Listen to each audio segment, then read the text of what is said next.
Hola y bienvenidos otra vez a esta serie. Continuando con el arco de Génesis, evidente vamos a tocar una temática bastante importante y hasta cierto punto compleja, pero necesaria.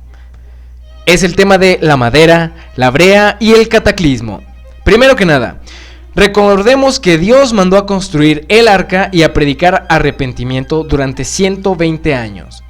En el tiempo antes del diluvio tenía que haber una población de miles de millones. Esto se calcula con un crecimiento exponencial. Ahora, una población de este tamaño requiere medios masivos de comunicación. Recordemos, había tecnología avanzada, mucha gente, necesitamos medios masivos. Así que Noé utilizó medios masivos de comunicación para predicar este mensaje.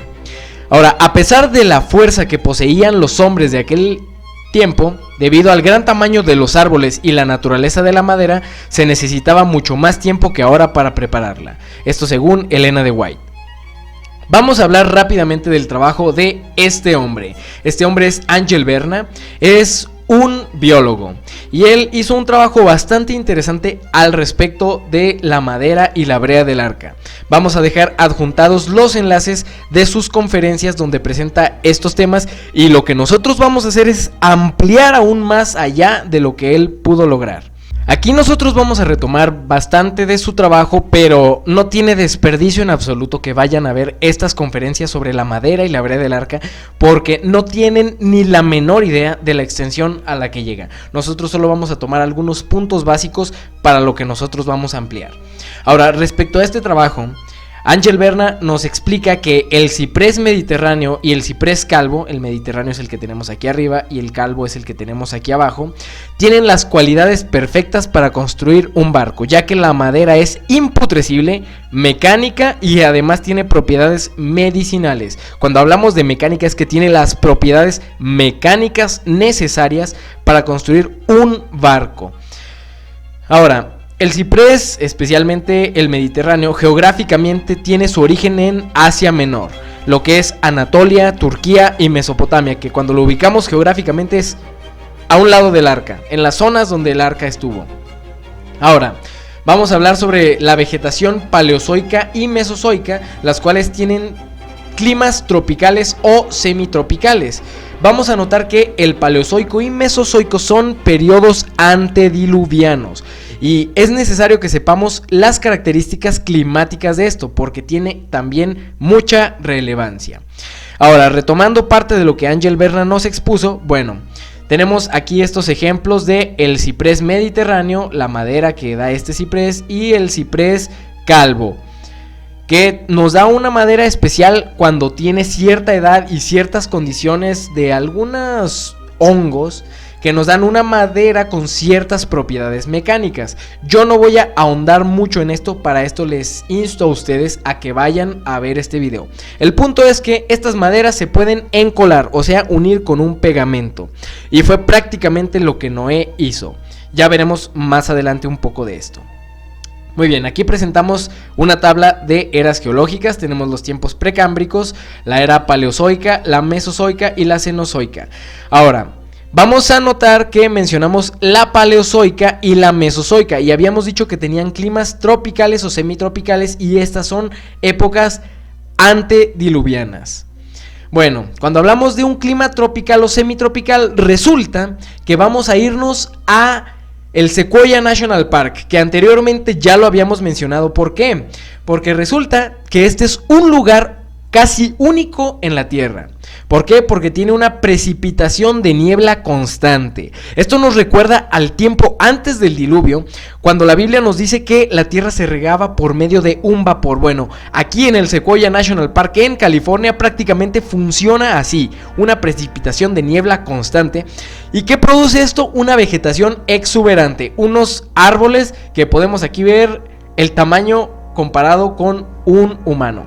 Esta zona tiene un clima similar, muy similar a lo que fue el tiempo antediluviano en algún momento. ¿Por qué esto es importante? Bueno, resulta que la secuoya pertenece a la familia de las cupresáceas, al igual que el ciprés, y los cipreses lucirían muy similar a estas en los tiempos prediluvianos. Construyeron altares a sus ídolos en los verdes campos y bajo la sombra de hermosos árboles. Arboledas extensas que conservaban su follaje durante todo el año eran dedicados al culto de dioses falsos. Estas arboledas estaban conectadas a hermosos jardines a través de largas y sinuosas avenidas, adornadas de árboles cargados de frutos y de toda clase de estatuas. Todo estaba provisto de aquello que agradara a los sentidos y fomentara los deseos sensuales del pueblo, y así inducirlo a participar del culto idólatra. Por favor, tengamos muy presente este párrafo de Elena de White porque tiene muchísima relevancia. Bien, cuando hablamos de estas secuoyas del National Park en California, bueno, resulta que esta es la zona geográfica de secuoyas con clima similar al del mundo antediluviano, con una vegetación similar a la vegetación antediluviana, pero resulta que esta arboleda del Bohemian Grove está localizada en este mismo lugar. Y del Bohemian Club ya hablamos anteriormente, la Bohemian Grove está aquí. Hablamos de estas sociedades secretas en los temas de el poder detrás del poder.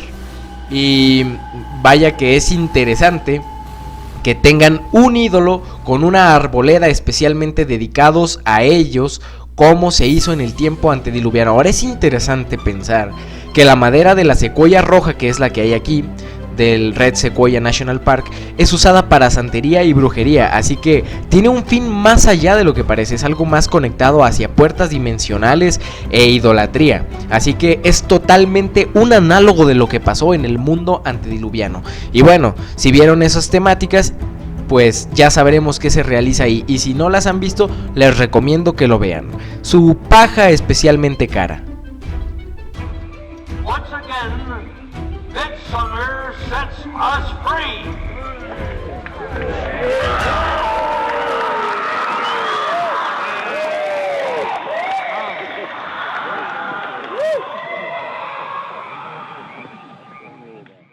Tengamos muy presente el párrafo que leímos anteriormente de estas arboledas dedicadas a estos ídolos, y tengamos presente cuando Elena de White menciona que existían sociedades secretas antes del diluvio.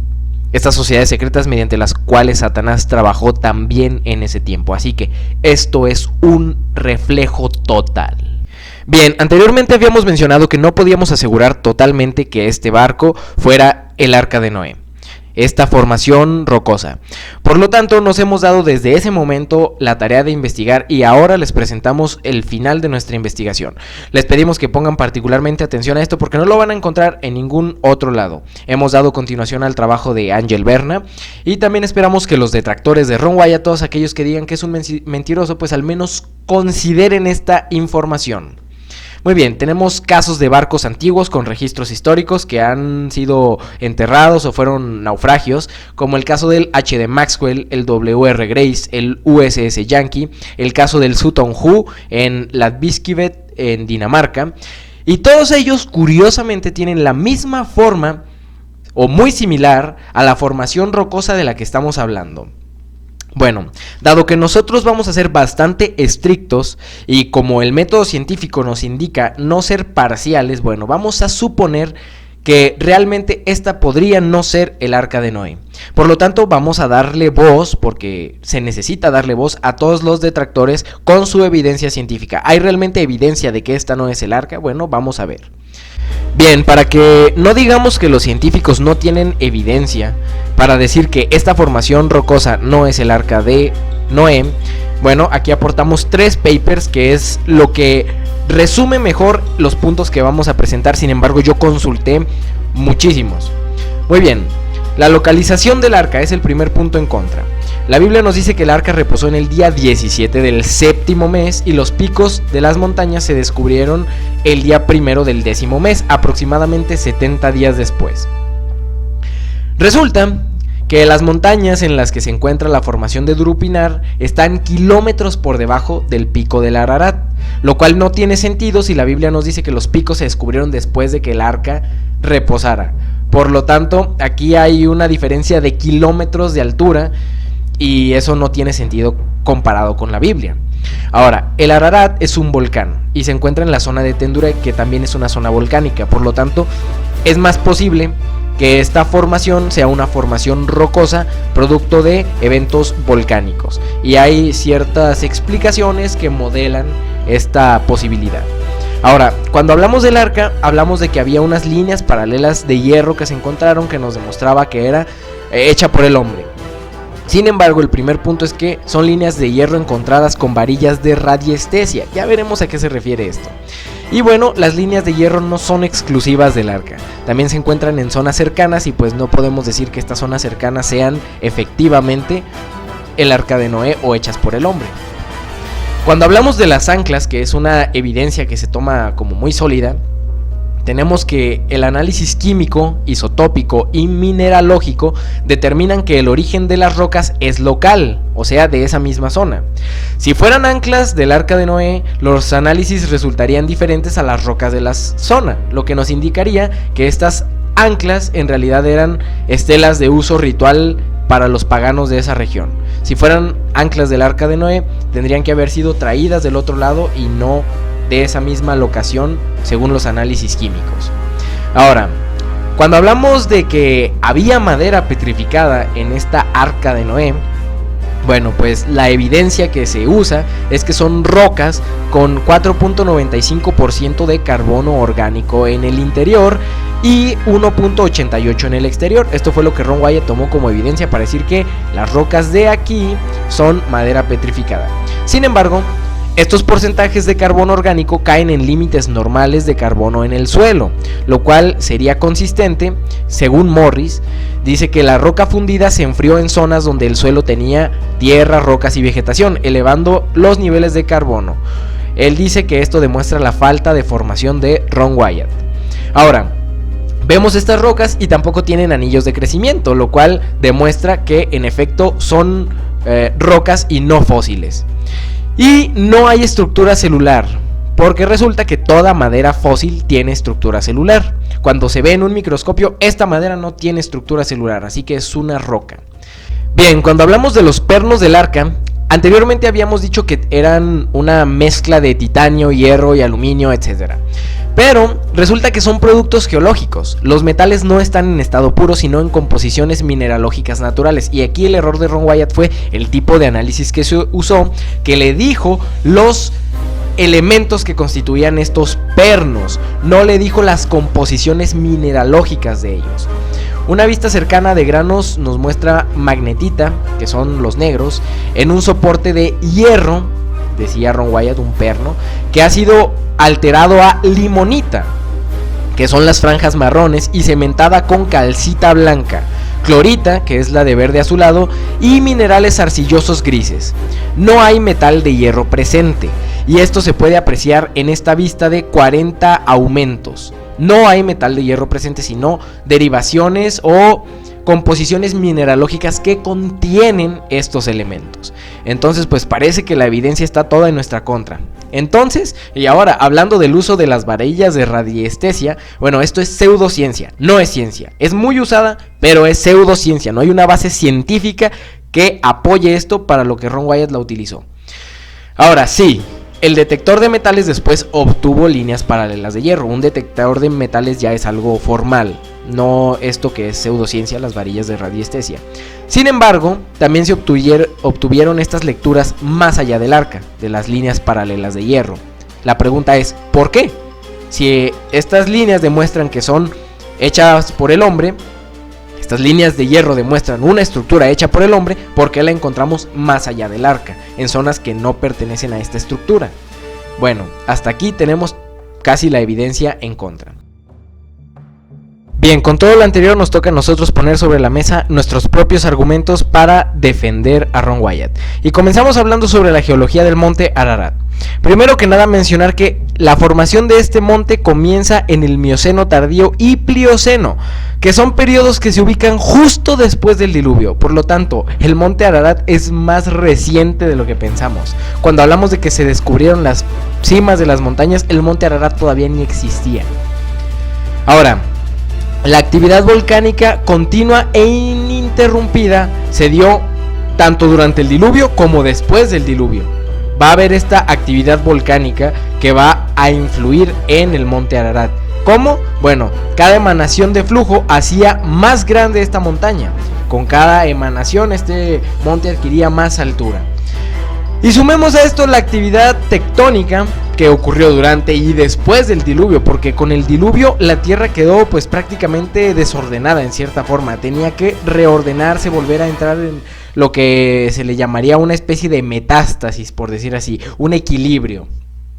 Entonces, el monte Ararat no estaba aún cuando Noé salió del arca, así que no es un argumento válido decir que el arca de Noé no se pudo haber detenido en un punto más bajo que el monte Ararat. Tendría más sentido si fuera como en esta referencia nos muestra, las puntas cercanas, pequeños montes cercanos al arca de Noé. Sin embargo, aún estas montañas son postdiluvianas, formadas por esta actividad volcánica que se dio. Ahora vamos a hablar de las anclas de piedra, donde nos vamos a remitir a esta publicación científica de Lawrence G. Collins, y él nos dice que la anortosita y las masas de peridotita no ocurren en Mesopotamia, ni cerca ni en el jardín del Edén, donde Noé pudo haber teóricamente construido el arca. Y la anortosita y la peridotita son lo que constituye estas anclas de piedra. Ahora nosotros tenemos una ancla antigua y podemos ver aquí la comparación con un pie humano. Estas anclas fueron lo que a Ron Wyatt lo inspiró a considerar estas piedras como anclas. Sin embargo, también cabe mencionar que hay 256 anclas, entre comillas, en esta zona geográfica, pero en una amplitud mayor.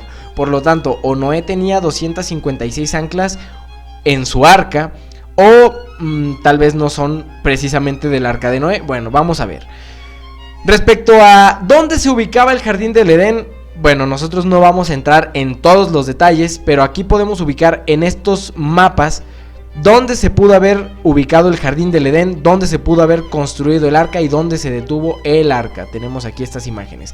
Para más información pueden recurrir directamente a los videos de Ángel Berna que están en la descripción.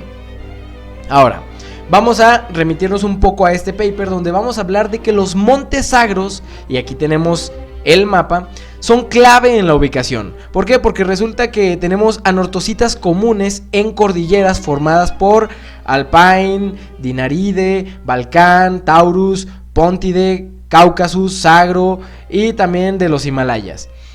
Y están relacionadas a la abertura y cierre del mar de Tetis. O sea, esta zona geográfica, los montes sagros que tienen anortositas comunes, están relacionadas a la abertura y cierre de un mar que se da durante la época diluviana.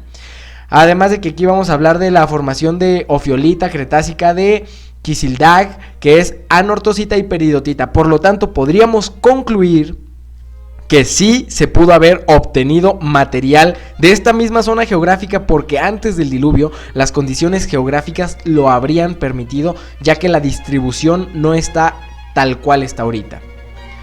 Y bueno, tenemos aquí otra vez estos mapas donde nos remitimos a las distribuciones de estas formaciones que tienen anortosita y peridotita, que están más cerca del mar Mediterráneo, pero recordemos que el diluvio modificó mucho la superficie terrestre.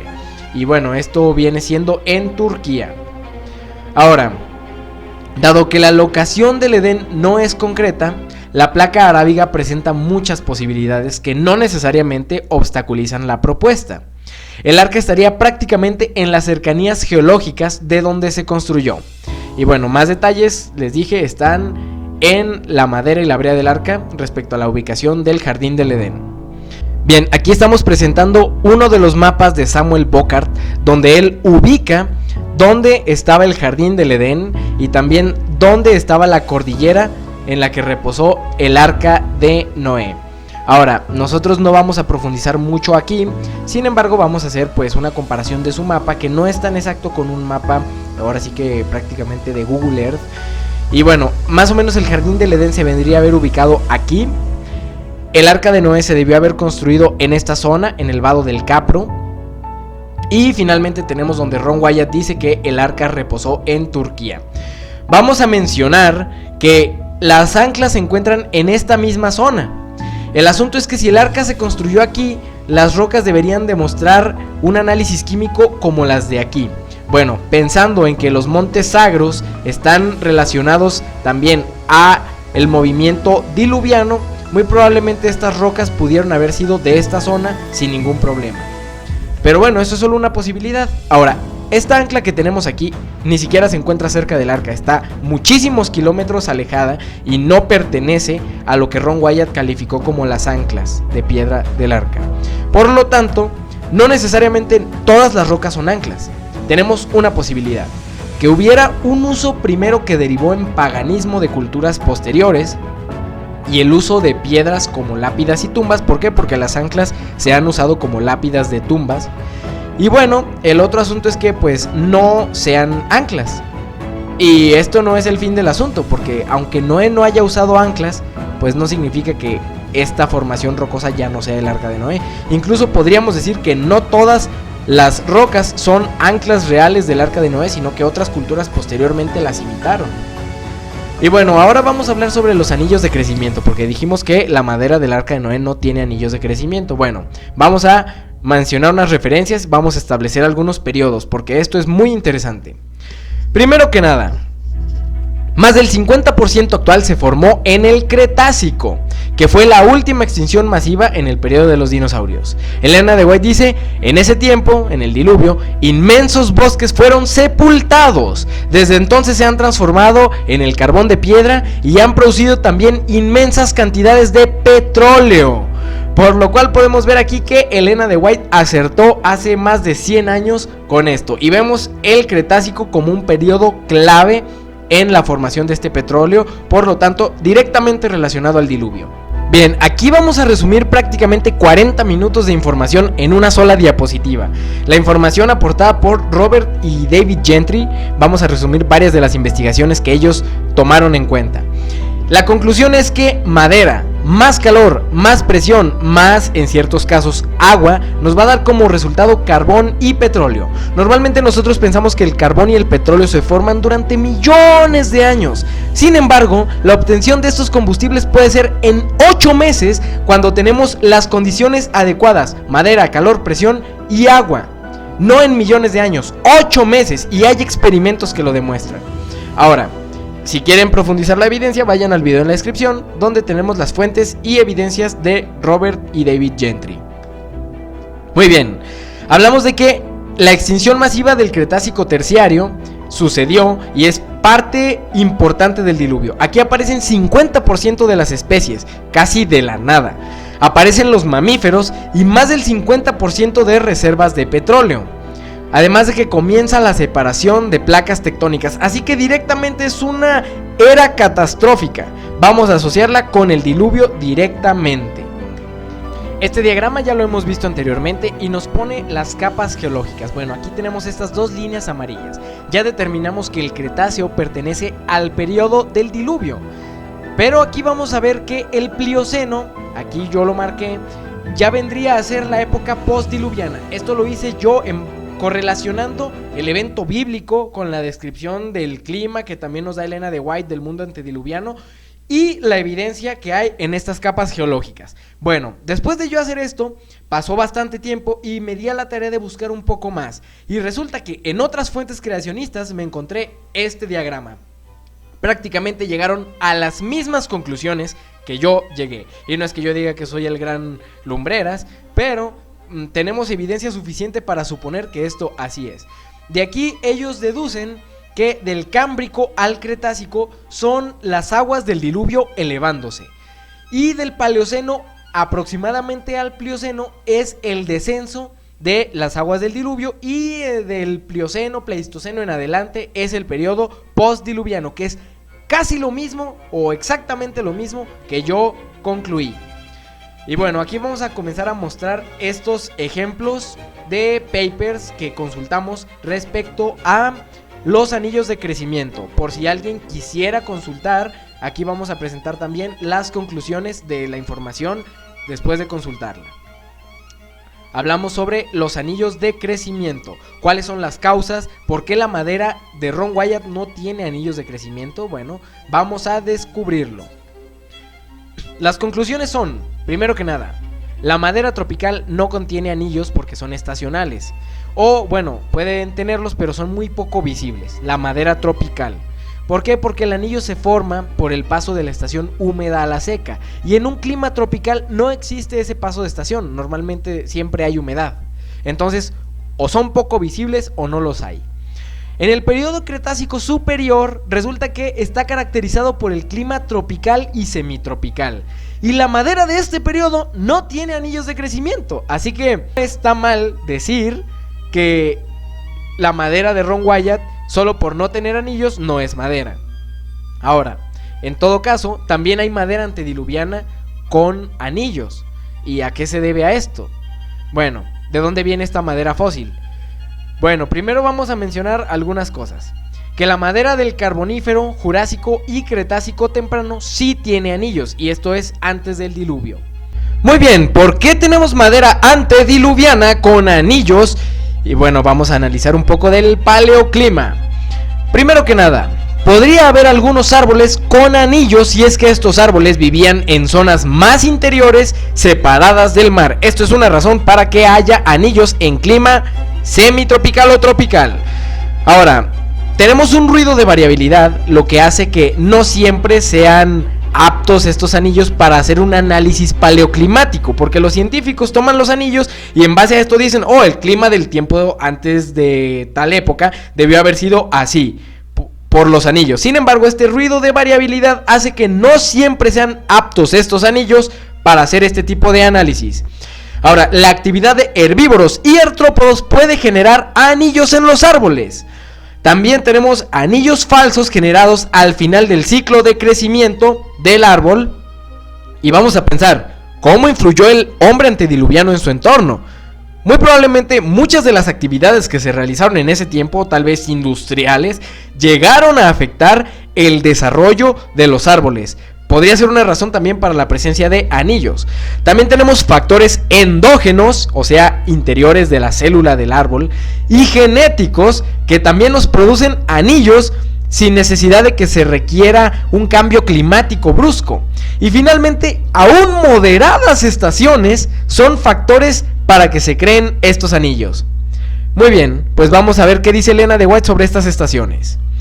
En las flores marchitadas y la caída de las hojas, cuando caen las hojas es que se forman los anillos, entonces había caída de hojas. Adán y su compañera vieron los primeros signos de decadencia. Fue presentada con vividez ante su mente la dura realidad de que todo ser viviente debía morir. Hasta el aire del cual dependían su vida llevaba los gérmenes de la muerte. Elena de White nos dice que había estaciones antes del diluvio, moderadas estaciones, pero el clima era uniforme, así que era semitropical, tropical, y no hay ningún problema el tener árboles con y sin anillos porque ambos pueden coexistir en el mismo clima, pueden pertenecer fácilmente a la época prediluviana. Muy bien, vamos a hablar de que el clima mesozoico también presenta un clima cálido, semitropical. Y bueno, cuando vemos nosotros estas imágenes, habíamos mencionado que los científicos de aquí deducen largos periodos de tiempo donde los organismos fueron evolucionando de menos a más complejos. Bueno, vamos a presentar la analogía del estanque rápidamente. Si nosotros tenemos un estanque y en este estanque en el fondo tenemos caracoles y conchas, en el agua nosotros tenemos nadando peces y en la superficie nosotros tenemos unos patitos nadando, y entonces de pronto agarramos un gran balde de lodo y se lo echamos encima, ¿qué se queda enterrado primero? ¿Los patos? No. La respuesta es que se van a quedar primero los caracoles. Si agarramos otra vez otro gran balde de lodo y lo echamos, ahora los peces van a ser los que no van a poder escapar tan fácilmente. Y si agarramos ahora otros grandes baldes de lodo y los echamos encima, finalmente los patos van a quedar enterrados. Eso significa que cuando vayamos a analizar este estanque, los caracoles evolucionaron a peces y luego evolucionaron a patos. No, solo nos habla de la secuencia de enterramiento en el que se dio estas situaciones. Y bueno, podemos ver ciertas discrepancias en el registro fósil, de fósiles que se encuentran en capas donde no deberían de estar precisamente. También vamos a mencionar el dato de que el Cenozoico tiene un clima generalmente cálido hasta hace 1.8 millones de años, y esto va a tener cierta relevancia en breves momentos. Aquí vamos a presentar algunas imágenes de madera fosilizada sin anillos, que es prediluviana obviamente, y esto nos demuestra la posibilidad de que lo que Ron Wyatt tiene sí sea madera. Ahora, aquí vamos a mencionar a Andrew Snelling, Hamilton Hicks, John Morris, Walter Bates incluso, Robert y David Gentry, que nos dicen, todos en general son creacionistas, y nos dicen que la fosilización no requiere de mucho tiempo. Igual que el carbón y el petróleo, la fosilización no requiere de mucho tiempo, solo de condiciones ideales. ¿De qué? Bueno, de presión, transferencia energética y agua con minerales. Y en pocos años podemos tener fósiles. Los fósiles de madera se pueden encontrar hasta en 36 años en condiciones naturales. O sea, si enterramos una madera con condiciones naturales, en 36 años podríamos tener un fósil de esa madera. Tenemos meses o años para la petrificación de esta, y tenemos experimentos realizados por estas mismas personas. Así que, bueno, en esta imagen tenemos una madera del Jurásico que tampoco tiene anillos, aunque habíamos dicho que sí, bueno, esta también es del Jurásico y no presenta anillos. Así que, bueno, primero que nada, no toda la madera fósil es del diluvio, hay que aclarar eso. Y la madera anillada antes del diluvio no contradice en nada a lo que Ron Wyatt dijo, porque también tenemos madera con y sin anillos antes del diluvio. Ahora, las maderas fósiles del Cretáceo no tienen anillos de crecimiento, y esa vegetación se caracteriza principalmente por coníferas. A ella pertenece la familia de las cupresáceas, donde está la familia del ciprés, del cual se construyó el arca. El arca se construyó de madera de ciprés. Esto, ¿quién nos lo dice? Bueno, la Biblia no tan claro, Elena de White sí lo dice muy claro, y la evidencia sostiene esta declaración totalmente. ¿Cuáles anillos podemos ver en esta madera? Bueno, ninguno, pero aquí... Bien, está claro que no tenemos anillos en esta madera, así que pues no tenemos ningún problema, ya está resuelto. Ahora vamos a hablar rápidamente de esto. Aquí nosotros tenemos una muestra fosilizada de ciprés calvo o ciprés de los pantanos, especialmente cuando se le llama picky cypress, que es porque está picoteado, agujereado, causado por una especie de hongo. Esto le da características mecánicas muy especiales a esta madera. Y aquí nosotros tenemos madera de ciprés fosilizada, de ciprés mediterráneo.